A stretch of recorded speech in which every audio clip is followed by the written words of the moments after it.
يقول الله تبارك وتعالى في القرآن العظيم: أعوذ بالله من الشيطان الرجيم. بسم الله الرحمن الرحيم. يا أيها الذين آمنوا اتقوا الله حق تقاته ولا تموتن إلا وأنتم مسلمون. أما بعد فإن أصدق الحديث كتاب الله وخير الهدي هدي محمد صلى الله عليه وآله وسلم وشر الأمور محدثاتها فإن كل محدثة في الدين بدعة وكل بدعة ضلالة وكل ضلالة في النار. Alhamdulillah jamaah kaum muslimin, kajian Ahad pagi rahimakumullah. Sepindah monggo kita munjukaken raos syukur kita dumateng Allah Subhanahu wa taala ingkang sampun paring dumateng kita sedaya nikmat ingkang kathah sanget, langkung-langkung nikmat iman, nikmat Islam, nikmat istiqomah di atas iman dan Islam. Maka ini di antara nikmat-nikmat yang sungguh luar biasa. Dan di antara nikmat yang lainnya adalah nikmat sehat dan sempat kita, sehingga dengan taufik dari Allah Subhanahu wa taala kita memulai kegiatan harian kita dengan amal soleh, yaitu berkumpul di masjid, menuntut ilmu, memperdalam ilmu agama kita agar semakin kuat keimanan kita dan semakin rimbun, semakin banyak dahan-dahan dan ranting-ranting keislaman yang kita tumbuhkan. Salawat dan salam semoga senantiasa tercurahkan kepada junjungan kita Nabi besar Muhammad sallallahu alaihi wasallam beserta para sahabat, para tabi'in dan para imam ahlu sunnah serta guru-guru kita yang telah menjadi sebab sampainya hidayah Islam dan iman kepada kita. Dan juga salawat dan salam semoga terlimpahkan kepada seluruh kaum muslimin sampai hari kiamat. Pada pertemuan yang lalu kita telah mempelajari bahwa Islam itu terdiri dari 3 tingkatan. Jadi dalam Islam ada 3 tahapan. Yang pertama Islam, yang kedua beriman, yang ketiga ihsan. Tapi kita harus tahu bahwa sebagaimana yang telah kita pelajari kemarin, bahwa masuk surga itu syaratnya iman. Masuk surga itu syaratnya iman. Napa enten wong Islam mboten iman nggih enten. Contohnya kemarin yang telah kita berikan contoh seperti kejadian azab yang menimpa kaumnya Nabi Lut. Ketika Allah menyelamatkan satu keluarga dan hanya keluarganya Nabi Lut yang diselamatkan, itu Allah menyebut rumahnya sebagai rumah kaum muslimin. Kenapa? Karena ternyata di dalamnya ada istrinya Nabi Lut yang selama ini ikut menjalankan syariat Islam, tapi ternyata tidak terselamatkan dari azabnya Allah. Ternyata dalam hatinya dia menyimpan kekufuran, sehingga dia termasuk orang-orang yang dibinasakan. Jadi enten manusia-manusia yang secara zahir melaksanakan syariat Islam, tetapi mungkin karena ikut-ikutan saja, atau mungkin karena tekanan komunitas, misalipun saudara-saudaranya Islam, daerah Islam, akhirnya dia Islam hanya karena ikut-ikutan. Padahal dalam hatinya mungkin benci dengan syariat Islam. Misalipun sholat isuk-isuk kudu wayahe turu ndak sholat subuh, nah ngaten misalnya. Senaoso melaksanakan sholat subuh, tapi dalam hatinya ada kebencian terhadap syariat, maka ini bukan keimanan, tapi secara dohir, secara lahirnya dia dihukumi orang Islam. Kita bermuamalah dengan orang yang sholat, yang memakai pakaian kaum muslimin, berpuasa, itu sebagai orang Islam. Adapun urusan hatinya hanya Allah yang tahu. Tapi kalau masuk surga, memang Allah melihat hati-hati para hambanya, dan Allah hanya akan memasukkan ke dalam surga orang-orang yang di dalam hatinya ada keimanan. Ya, jadi ini pelajaran yang kemarin telah kita pelajari. Terus tentang ihsan bagaimana? Jadi ibarat digambarkan kalau bangunan Islam itu dimisalkan seperti pohon, ya, maka sebagaimana yang disebutkan dalam firman Allah bahwa Allah memberikan permisalan keimanan, keislaman ini ibarat sebuah pohon. Dalam surat Ibrahim Allah berfirman, a'udzubillahi minasyaitonirrajim, alam tara kaifa daraballahu mathalan kalimatan tayyibatan kasyajaratin tayyibatin asluha thabitun wa far'uha fis sama. Tidakkah kalian memperhatikan Allah telah memberikan permisalan kalimat yang baik seperti ibarat pohon yang baik, asluha thabitun, akarnya menghunjam kuat ke dalam bumi, wa far'uha fis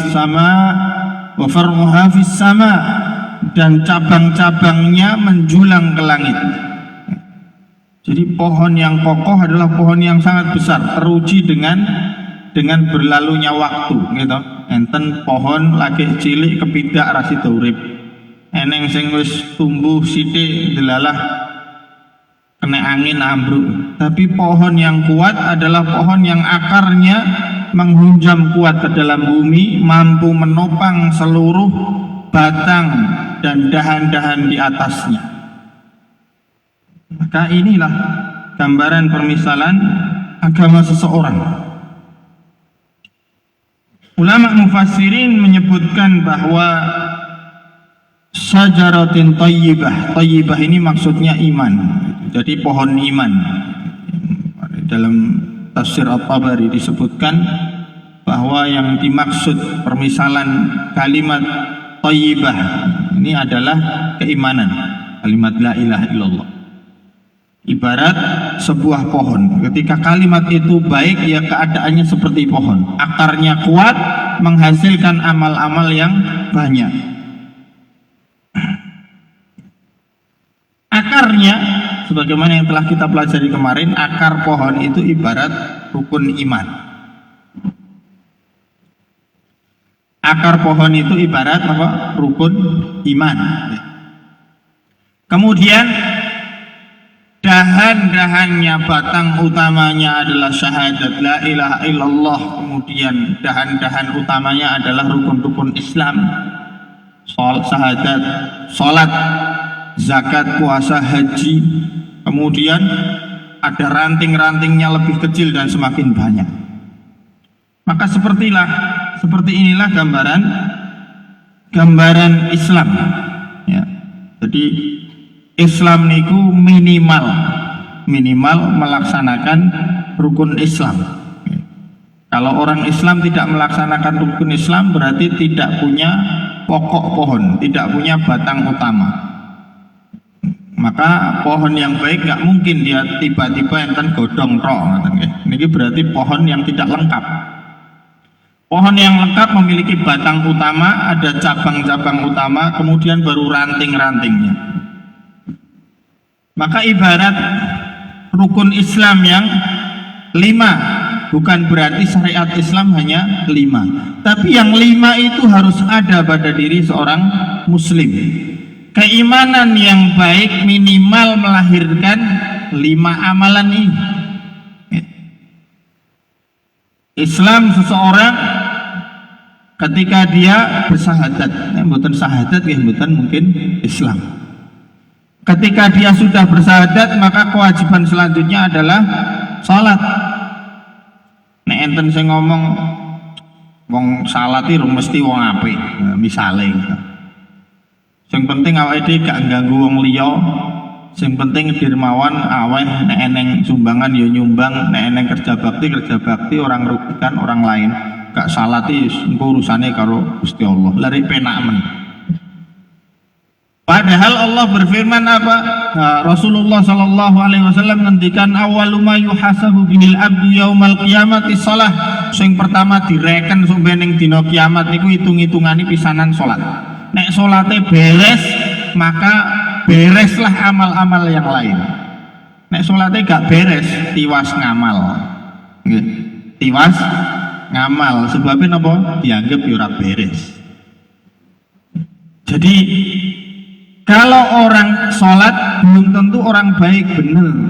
Nek wong gak sholat ini mesti gak apik. Nek wong sholat niku belum tentu orang baik. Tapi nek wong apik ini mesti sholat. Wong apik niku mesti sholat. Kenapa? Hak Allah yang terbesar dia tunaikan.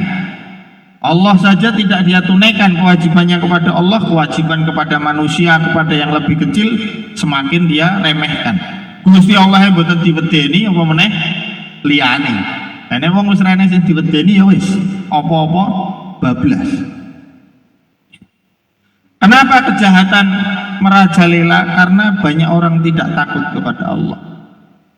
Bisa jadi karena tidak takut itu karena bodoh, tidak mengenal Allah, sehingga tidak ada ketakutan kepada Allah. Sedangkan orang yang semakin pandai dalam ilmu, maka dia akan semakin takut kepada Allah. Innama yakhshallahu min ibadihil ulama. Sungguhnya di antara hamba-hamba Allah yang takut kepada Allah adalah para ulama. Karena banyak ilmunya. Semakin banyak ilmunya, semakin mengenal Allah, semakin takut kepada Allah. Maka inilah cabang utama Islam, napa? Syahadat, terus sholat, kemudian zakat. Kalau mampu ada harta yang wajib dia tunaikan, maka zakat. Dan dia harus belajar tentang zakat. Jangan dikira sedekah cukup. Zakat ini zakat mal yang menjadi bagian dari rukun Islam niku zakat mal. Zakat fitrah wajib, tapi bukan rukun Islam. Rukun Islam niku zakat mal. Maka kita perhatikan, kalau ada pedagang, apakah dia sudah dihitung hartanya, apakah sudah wajib keluar zakatnya, maka dia keluarkan zakatnya. Kalau tidak dia keluarkan zakatnya, dosa besar, karena ini rukun Islam yang dia langgar. Seorang petani ketika dia sudah panen, dihitung hasil panennya. Kalau sudah mencapai nisabnya, wajib zakat. Nah, ning sakniki kan pun pokoknya nggih sedekah ngoten pun nyumbang dereng. Sedekah kali zakat niku urusane benten, hitungane liya. Notane beda niku. Seorang yang bersedekah tapi dia tidak berzakat, maka dia meninggalkan kewajiban yang lebih besar, rukun Islam, zakat mal. Neng nek wis zakat mal, mboten sedekah, mungkin kewajiban utamanya sudah dia tunaikan. Sedekah yang sifatnya sunnah mungkin. Sumbangan iki kusik butuhane oke. Neng nek pas sedekah, nek zakat tidak bisa ditawar-tawar. Zakat ketika sudah panen ditimbang hasil panennya, ketika mencapai nisabnya dia keluarkan zakatnya. Ini kewajiban rukun Islam. Apakah petani kita sudah demikian selama ini? Ataukah kita yang sudah berkecimpung dalam dunia pertanian sudah melakukan menunaikan zakat sebagaimana rukun Islam? Kemudian puasa, kemudian haji. Bagaimanapun keadaannya, seorang muslim wajib mengimani wajibnya haji, dan wajib dalam dirinya untuk berniat naik haji ketika Allah mampukan. Nek wis niat niku pripun? Dipraktekkan niatnya. Bagaimana? Dia mempelajari rukun-rukun haji sebagaimana dia belajar sholat. Mugo-mugo sumben nek pas ketimbalan Allah teng tanah haram Mekah mereka mumpun saged. Mboten ajeng-kaji daftar lagi sinau haji. Bareng anu ngapalke doane kok akeh men yangel, pokoke robana atina fid dunya hasanah. Tekan kono robana atina fid dunya hasanah asal mboten nggih entuk jane. Neng rek yo kaji saumur urip pisan sing nyelengi tahun-tahunan, tibake sibuk nyelengi ning mboten sibuk sinau haji. Apa yang harus dilakukan ketika sampai mikot? Ketika sudah masuk ke ritual-ritual haji, rukun-rukun haji apa saja, wajib-wajibnya bagaimana, sunnah-sunnahnya apa saja, hal-hal yang membatalkan haji nopo, makruh-makruh yang dilakukan ketika haji apa saja. harus dipelajari sejak awal sebagaimana kita mempelajari sholat. Ampun mung nabung roh, yang dipikir tabungan. Muga-muga sampeyan mbak haji nabung. Nabung kali sinau haji. Nek dereng saged haji, ya sinau sik, wis nabung ilmu riyen. Karena ilmunya lebih penting daripada duitnya. Kalau dia sudah berniat haji, kok dereng ketimbalan, dia sudah berazam meniatkan haji, maka baginya pahala haji yang sempurna. Kan ngoten toh? Barang siapa yang meniatkan satu kebaikan, kemudian Allah catat satu kebaikan yang sempurna. Kalau dia tunaikan apa yang dia niatkan, Allah akan lipat gandakan pahalanya. Termasuk juga urusan haji. Maka inilah rukun Islam yang 5 itu minimal harus kita pahami. Kita pahami dalam kadar wajibnya. Dalam kadar wajib, misalnya petani nggih mempelajari zakatnya pertanian. Nek mboten sinau kok angel men nggih pun tekon mau. Tekon ustaz, tekon kiai ini pripun? Pak kula nandur ngeten iki banyune tumbas, ragate ngeten iki panene sak menten kula wajib zakat napa mboten? Nah, kalau wajib zakat maka tunaikan dengan lapang dada ikhlas. Oke men ya tiba ya. Lah yo parine oke. Ndelan duwene 3 patok sak hektar. Panene sae. Terus dizakati endo semoyo. Lho niki dereng utangan kok demben anune utang. Utang kuwi urusane beda meneh. Gitu. Nek ora njipuk motor kreditan ya ora utang jen. Biasanya kan ambil motor bayare sok panen. Maka ini beda urusannya. Motor nggih motore dhewe, utang-utang liyane, nek timbangan hasil panen maka itu yang dihitung sebagai nisab masuk napa mboten, nek sampun mungkin harus ditunaikan dalam setiap panen. Nah inilah rukun-rukun Islam. Dan cabang-cabangnya tentunya sangat banyak. Pada intinya Islam niku amal-amal yang lahir yang bisa kelihatan. Niku urusan dengan rukun syariat Islam. Di antaranya contohnya keislaman adalah sabda Rasulullah sallallahu alaihi wasallam. Min husni islamil mar'i tarkuhu ma la ya'ni. Di antara tanda ihsan Islamnya seseorang, husni Islam. Di antara tanda kebaikan Islamnya seseorang, tarkuhu ma la ya'ni, dia meninggalkan hal-hal yang tidak bermanfaat untuknya, tidak ada urusan dengannya.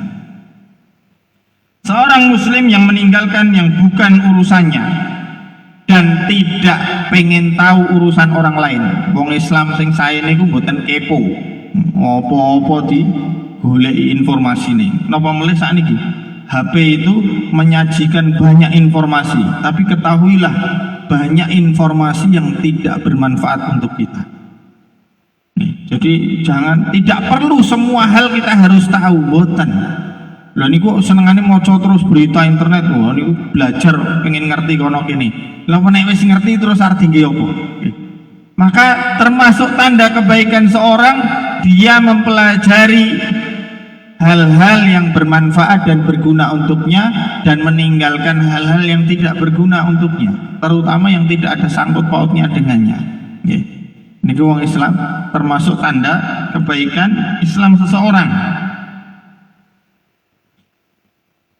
Di antara amal Islam yang lain, ketika Rasulullah Sallallahu Alaihi Wasallam ditanya, ayul Islam khair, Islam ingkang sae niku pripun Kanjeng Nabi? Rasulullah ngendikan, tut'imut ta'am wa taqra'us salam ala man arafta wa man lam ta'rif. Islam yang baik adalah engkau memberi makan dan engkau mengucapkan salam kepada orang yang engkau kenal maupun yang tidak kalian kenal. Yang Islam ingkang sae niku nek tepang kalih Islam muslim sanesipun salam. Maka biasakanlah menebar salam. Afsus salamu bainakum, kata Rasulullah, tebarkanlah salam di antara kalian. Kula nate menyapa niki ketoke delokane Islam niku, tiyang Islam sae iki. Kangge peci ning sawahe ngangge peci, berarti ketoke Islame apik lah, lumayan. Kan husnudon gitu. Salam, assalamualaikum Pak. Oh nggih monggo, lho kok malah monggo, aku ya bingung terusan. Napa dhisik rung tau ngerti pelajaran fikih nek assalamualaikum jawabane waalaikumsalam mboten monggo gitu. Niku kathah ngoten. Jane ilmune nggih ngerti ning kadang tidak menjadi kebiasaan. Dan biasanya aruh-aruh kalih yang sanes nggih sekedar monggo Pak. Nggih permisi, numpang lewat dan seterusnya. Tapi kalau umat Islam yang baik ditunjukkan dalam hal-hal yang kecil yang mungkin tidak dianggapnya kecil. Padahal salam niku kan doa. Assalamualaikum, keselamatan Allah atas kalian. Wa rahmatuhu, dan rahmat Allah.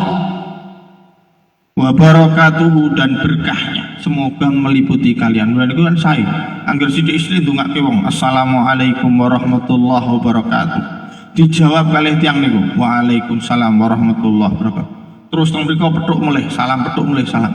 Betapa banyak kita mendapatkan doa pada hari itu.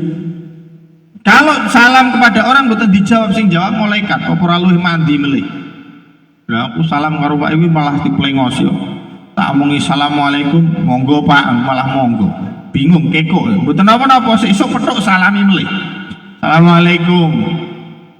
Nggih Mas. Nah, gitu. Bingung. Sesuk petuk melih akhirnya tetep ngendikan waalaikumsalam. Minimal waalaikumsalam gitu Pak. Atau isin-isin, pisanan isin. Ora biasa soalnya. Padahal itu diantara amal yang kecil yang mungkin mudah kita lakukan. Afsus salam bainakum. Ya. Maka lakukanlah amalan-amalan seperti ini, syiar Islam gitu. Teng pasar nopo assalamualaikum yu piye kabare niku salam sih gitu. Teng sabin assalamualaikum. Dengan melaksanakan itu dengan keyakinan nopo ihsan wau. Ihsan niku nopo Allah melihat kita. Ya. Yakinlah kita ketika salam niku nek saged jenengan mengucapkan salam itu seolah-olah Allah ada di hadapan kita. Ketika kita mengucapkan salam kan awake dhewe ibadah tangge. Nah, tingkatan ihsan yang paling tinggi itu adalah ketika engkau beribadah kepada Allah seolah-olah engkau melihat Allah, mampu menghadirkan keagungan Allah. Wah niki enten Gusti Allah. Lo tak salam sih ben ketok apik. Ora apa-apa, ben ketok apik ing ngarsanipun Allah. Kalau tidak mampu menghadirkan keagungan Allah, maka cukup yakinilah dalam hatimu bahwa Allah melihat seluruh amalmu. Gandeng dipirsani Gusti Allah ya oke-oke sing ngamal soleh. Sing paling gampang afsus salam, tebarkan salam. Nggih. Sithik assalamualaikum. Assalamualaikum. Nek isin nggih mung niku sing ringkes niku. Assalamualaikum Pak. Nggih. Niku kan penak. Nek rada pengen akeh ya ganjarane rada akeh. Assalamualaikum warahmatullahi wabarakatuh. Nek acara resmi ngeten iki kan mesti salame lengkap. Gitu.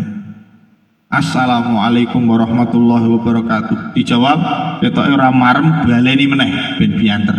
Sebabnya napa? Ada yang diharapkan dari doa-doa jamaah. Coba nek pas tepang teng dalan. Assalamualaikum. Oh iya Mas piye kabar? Assalamualaikum terus plototi. Gawe tak dongake ora dongake aku kok yo.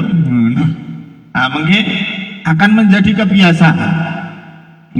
Ini diantara contoh Islam.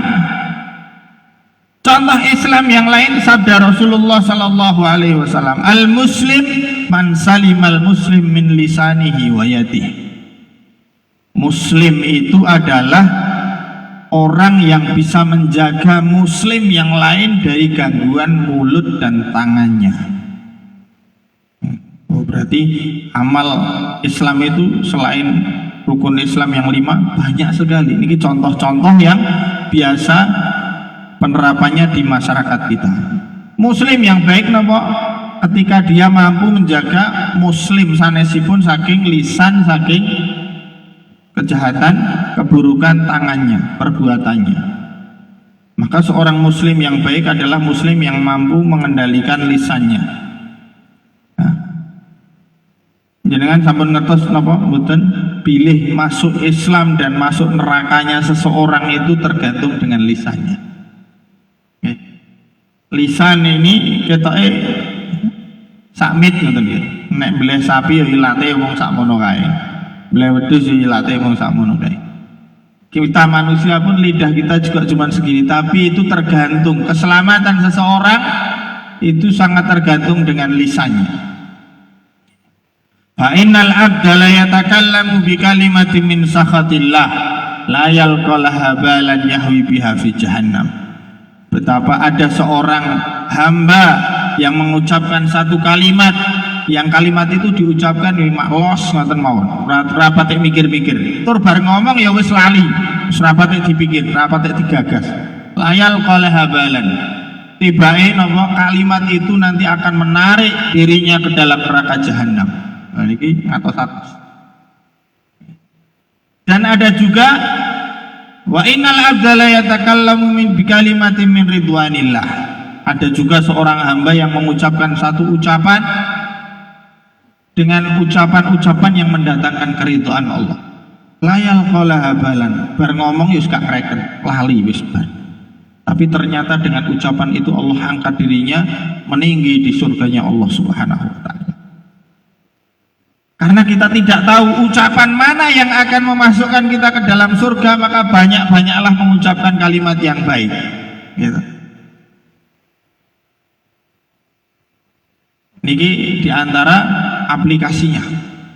Salam kan gampang, mboten bayar tapi. Assalamualaikum. Assalamualaikum.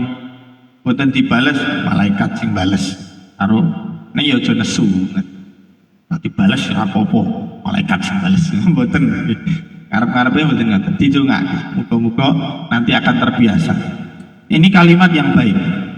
Padha-padha sing anyel kalih putrane misalnya, ini betapa kalimat itu sangat membekas bagi orang tua terutama. Mulai kerja gawean kesel ngingeti anake, ngingeti omahe kaya kapal pecah misalnya. Mau anake jek nyerindet ae. Kandhani angel, bocah dikandhani angel, ampun ngoten niku. Niki doa. Bocah wingi nek diomongi bocah kuandanane angel ngoten diamini malaikat jenengan sing susah. Tekan gede sumben kandhanane angel. Lah sing ndongake mboke dhewe. Ndongake bapake dhewe. Maka perhatikanlah setiap ucapan yang baik yang keluar dari lisan kita.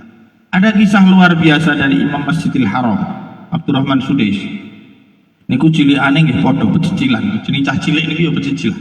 Gitu. Bapaknya adalah tokoh di kota itu. Satu ketika kedatangan tamu pejabat pemerintah, kan pun napa istilahnya makanan itu sudah disiapkan. Tamu menggebar ngobrol tengah jen dipinarake daharan, makanannya sudah beraneka macam. Datang saya sudah niki jenenge cah cilik to niki. Bawa pasir kok njaba. Niku panganane dibiuri pasir kabeh, rumasane ditaburi brambang goreng ya gitu awake dhewe. Ngayal to jenenge cah cilik kan ngoten niku, jebar kabeh. Kebak kabeh kena pasir. Maka ibu piye gregeten mboten nek jenengan ajeng diapakake bocah. Mesti meli sak awak kabeh gitu. Biru-biru nek iso. Wong wis gari dahar lho. Tamune gari dimanggake. Tamune niku pun teng ruang tamu sekedap melih dimanggake dahar. Lah kok bocah ujug-ujug teko nggo pasir disebari kabeh. Prene sing slamet teko kuwi. Panganane kabeh gupak pasir. Ibu niku gregeten. Wahai Syekh Sudesi, langsung ibunya manggilnya itu Syekh Sudesi. Gitu. Pergilah kamu ke Masjidil Haram sana. Kamu kan jadi imam masjid sana, ngimami sana daripada di sini. Ini ribut aja, ngerindet aja bocah. Lu ning masjid kono dadi imam Masjidil Haram. Gede ini dadi imam Masjidil Haram. Sebabnya apa? Karena orang dalam keadaan marah tertimpa musibah. Ini kan musibah tadi. Terus dicepake ngoyo-ngoyo terus disebari pasir niku napa mboten musibah, niku musibah. Maka ketika musibah itu yang pertama keluar adalah doa, doanya mustajab. Maka orang tua, terutama orang tua niki malati. Napa pangucapipun niku malati. Terus ngatos-atos nek ngendikan. Terutama terhadap putra-putranipun. Terus ngaten nggih, niki salah satu di antara keislaman yang baik seseorang adalah mampu menjaga lisannya dari mengganggu muslim yang lain. Siapa yang paling berhak untuk tidak kita ganggu? Keluarga kita, anak kita, istri kita. betapa banyak orang yang di luar rumahnya ramah dengan teman-temannya, luar biasa, jajake. Angger ngomong karo koncone wis lamis gitu. Mulutnya manis, lisannya manis, menebar senyum di luar. Angger wis nang omah iku langsung dadi kaya napa nika? Wis kaya buta kae, meneng mencereng, bojone wedi, anake wedi. Maka lihatlah bagaimana khiyarukum li ahli, kata Rasulullah, orang yang baik di antara kalian adalah orang yang baik terhadap keluarganya. Nek karo wong liyane iki iso manis muka, saged berucap dengan tutur kata yang manis menenteramkan, mayem-mayem kudune karo garwane ya luwih mayem-mayem. Anu ngoten to kudune. Nek karo liyane ndelok anake wong ngoten kotakilan ngoten to. Bocah kaya sagemes ngene iki ya Mas ya. Ngomongnya padahal atine wis gregeten. Kan ngoten kadang-kadang ngene to. Ingeti anake kancane lagi ngobrol karo kancane, anake iki kotakilan. Gak mungkin nesu. Coba anake dhewe. Langsung dibengok, Bu, anak iki lho, Bu, neng tamu sih. Nah, mesti ngaten gitu. Maka inilah diantara hal-hal yang kalau keislaman seorang sampai pada taraf bisa betul-betul menjaga lisannya dan menjaga tangannya dari kezaliman kepada muslim yang lain, maka ini diantara tanda-tanda kesempurnaan Islam seseorang. Ini adalah contoh-contoh amalan Islam yang lahir, dan itu tidak akan terlahir kecuali dengan akar keimanan yang kuat.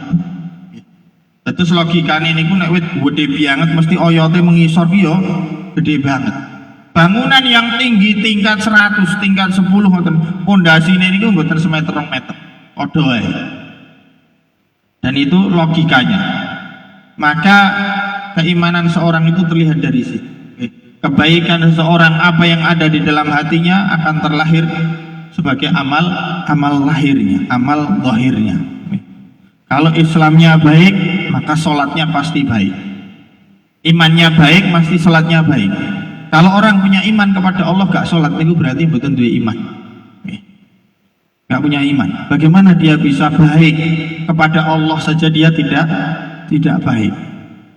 Nek enten sing ngendikan wong salat ki mesti wong apik, ya bener. Ning dhek mesti pengen apik, makane sholat. Kenapa? Karena satu sholat dengan sholat yang lain itu bisa menjadi sebab terampuninya dosa. Dosa nek dhewe kan akeh, gitu. Ben diampuni Gusti Allah ya sholat. Sholat asar, mungkin nunggu sholat maghrib, nunggu sholat isya. Dari sholat ke sholat hatinya tertaut menunggu sholat berikutnya. Kafaratun lima bainahuma, menjadi penghapus dosa di antara kedua sholat. Lah nek gak tahu sholat, dosanya numpuk lah. Gitu. Maka inilah diantara gambaran tentang Islam. Kemudian setelah kita mengetahui hal tersebut, jadi ketika Islam, imannya seorang baik akan melahirkan amal-amal Islam yang baik, tapi ketika dia bermaksiat maka akan gugurlah ranting-rantingnya, kemudian akan lapuk sebagian akar-akarnya. Ini demikian. Ini gambaran yang luar biasa yang Allah berikan tentang keimanan.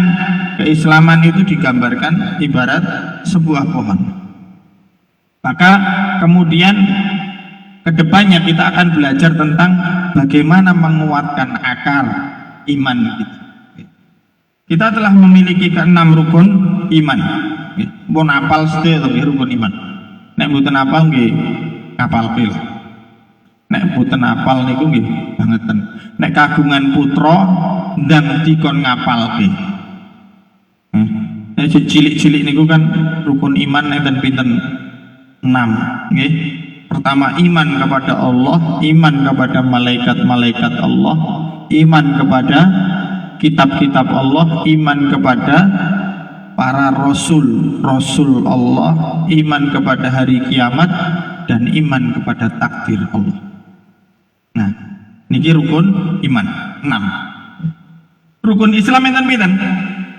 5. Rukun Islam ada 5.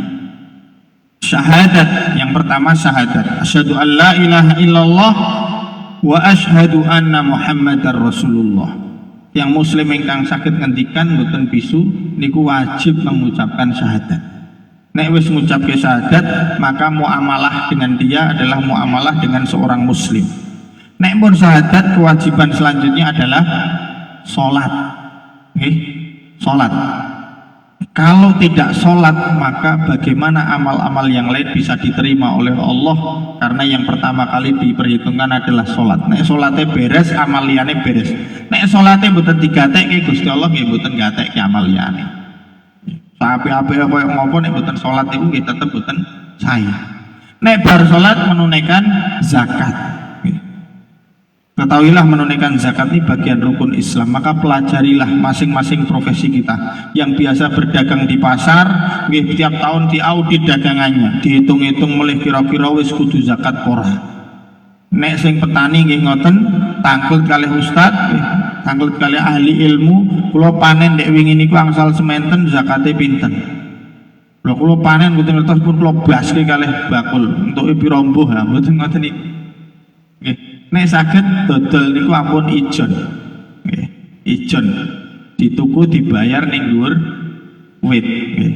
Karena Islam, Rasulullah satu ketika melihat ada orang dodolan kurma niku ki kurmaku basen pira. Ketanggor kali Kanjeng Nabi aja ngono kuwi. Duk nesik ditimbang apa duk nesik dihitung sak karung porong karung lah iki bayaran pira. Sudah jelas. Ya, karena dalam Islam memang bai'ul gharar. Tinuku sistem ijon niku mboten pikantuk gitu. Lha wis pinter Mas, metol kono metol kene ngono kira-kira wis gaweane. Maka perhatikanlah nek ijon niku kadang tibake dipanen gak seperti hasilnya, bakule ngomong panenane elek iki nyo tak bayar semene wae ya. Jarine ndek iki dibayar 15 tibake mung 11 kan dia hanyal ngono. Neng nek wis kadung dibayar murah, dibayar hasilnya oke. Bareng dipanen, wah dibake kintalane abot to, jadukno ndek iki tak dol. Nah, mesti ngoten gila padha ae. Maka inilah dalam perdagangan Islam semuanya harus jelas. Okay. Maka seperti inilah ketika seorang belajar tentang Islam. Okay. Jadi kita sudah mengetahui rukun Islam dan rukun iman. Kemudian setelah itu kita nanti akan belajar rukun iman. Kedepannya kita akan belajar rukun iman. Nah, sebelum kita belajar rukun iman, enten cuplian sedikit. Dalam hal mempelajari rukun iman ada 3 poin. Saya bacakan insya Allah nanti perinciannya pada pertemuan yang akan datang. Ada 3 kaidah yang harus kita ketahui. Pertama, keimanan itu seorang beriman dengan rukun iman harus secara keseluruhan. Rukun iman yang 6 itu harus diimani semuanya. Iman kepada Allah, mboten iman kalih takdir, mboten pikantuk. Iman kepada rukun iman yang 5, siji mboten iman, nggih batal. Karena rukun iman itu kaidahnya harus beriman secara keseluruhan. Ini kaidah yang pertama. Iman kepada rukun iman harus mengimani 6 rukunnya.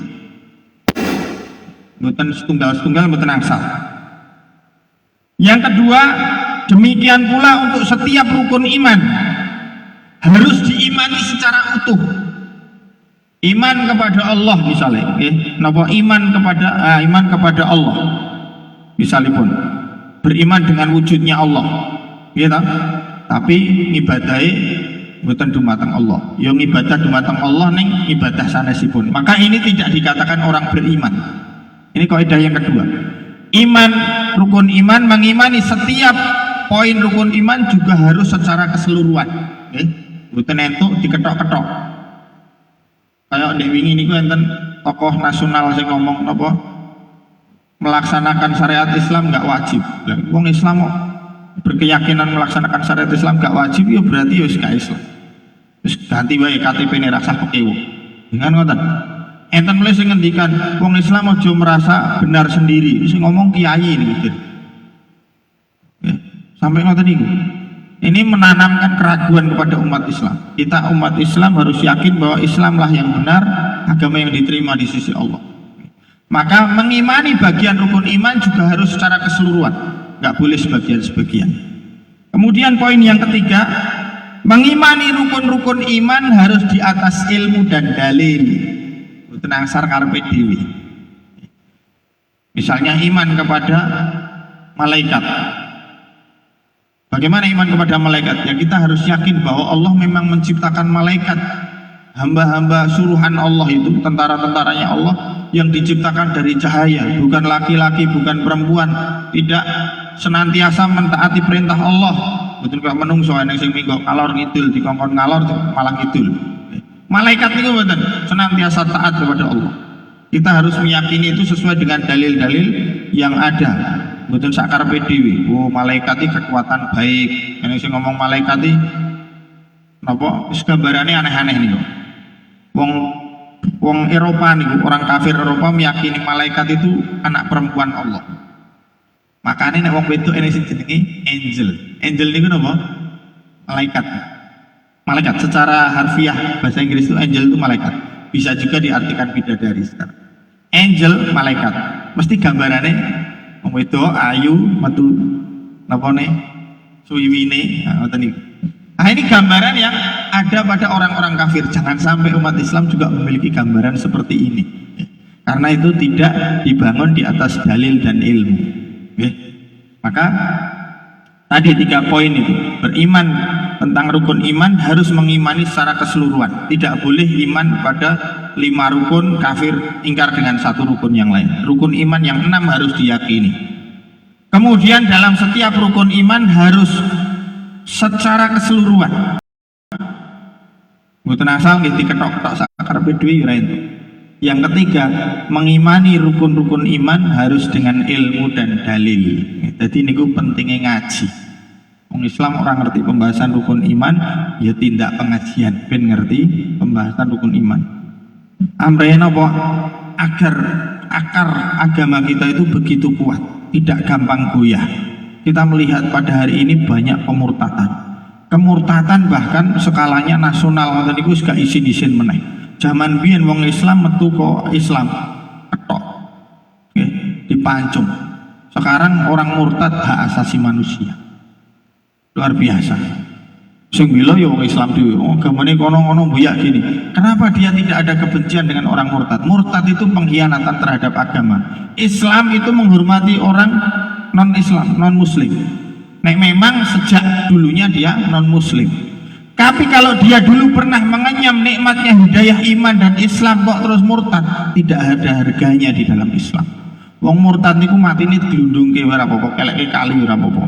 Karena dia tidak punya hak, tidak ada kehormatan sama sekali orang murtad.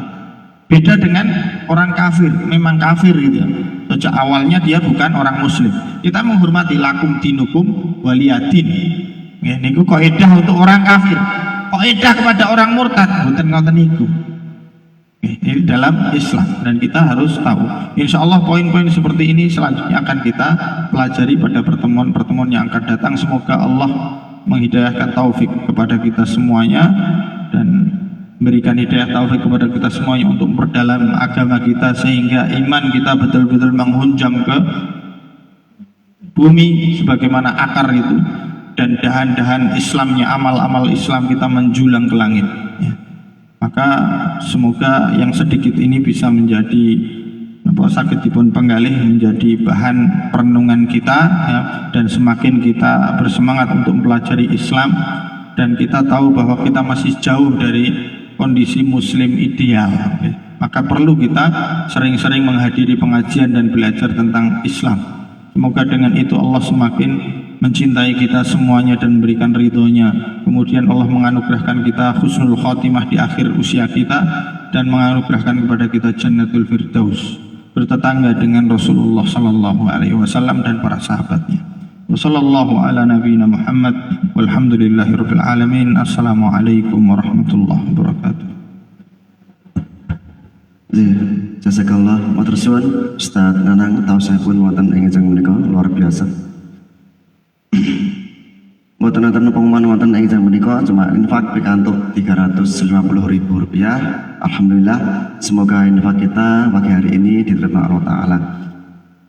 Bapak Ibu sedaya, moga pengawasan wonten ing jeneng menika kita tetap sarengan kanthi wawasan doa nutup majelis. Subhanakallahumma bihamdika asyhadu an la ilaha illa anta astaghfiruka wa atubu ilaik. Assalamualaikum warahmatullahi wabarakatuh.